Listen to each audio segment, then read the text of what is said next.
service of CNC Worldwide.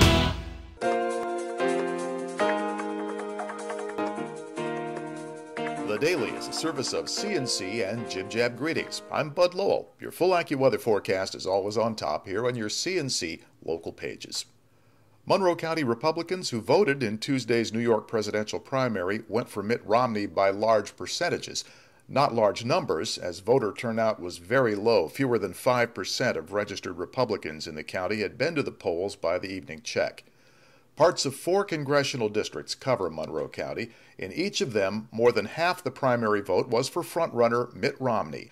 In each of the 4 districts, the second choice was Congressman Ron Paul, a distant second, although he did take 25% of the vote in the 28th district. And in each of the 4 congressional districts, Newt Gingrich came in third, and Rick Santorum, who's already dropped out of the race, took last place. The Rochester area's unemployment rate remains at 8%, according to figures for the month of March from the New York State Department of Labor.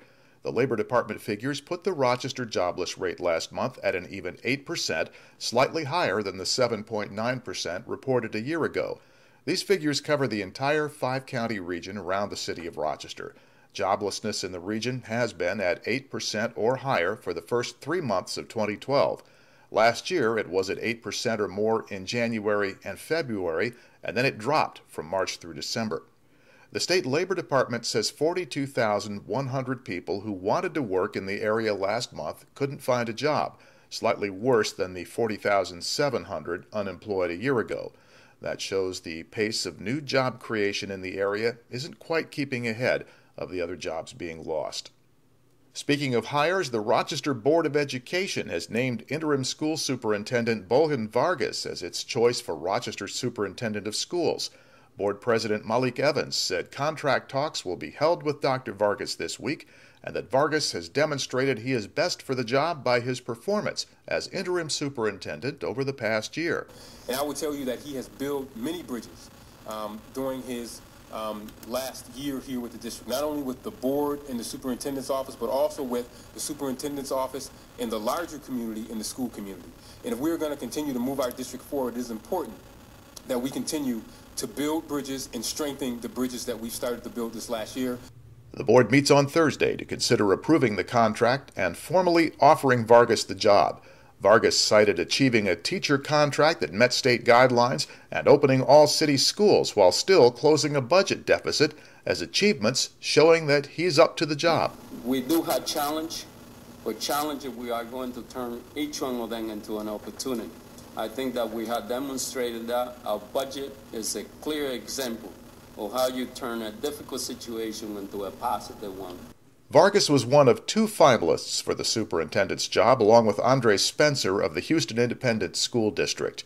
Dr. Vargas has been serving as interim since last May, when Superintendent Jean-Claude Brizard left to take over the Chicago school system.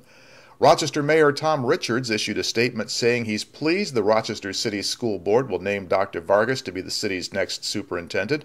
The mayor says over the past year, Bulgan has been a true partner with us and has helped to forge improved relations between the city and the city school district. Watch out on the roads. More than 150 drivers were ticketed across New York State on Tuesday for using handheld devices. This during the first 12 hours of Operation Hang Up. Governor Andrew Cuomo's office says more than 65,000 motorists have been ticketed for using an electronic device while they were driving the first 3 months of 2012, and more than 1,300 of those tickets were issued here in Monroe County. Operation Hang Up began Monday and will continue through Sunday. Research by the National Highway Traffic Safety Administration has shown that drivers talking on phones are 4 times more likely to be involved in a crash. NHTSA estimates 3,000 people are killed each year while texting, talking, or otherwise using a handheld device while driving.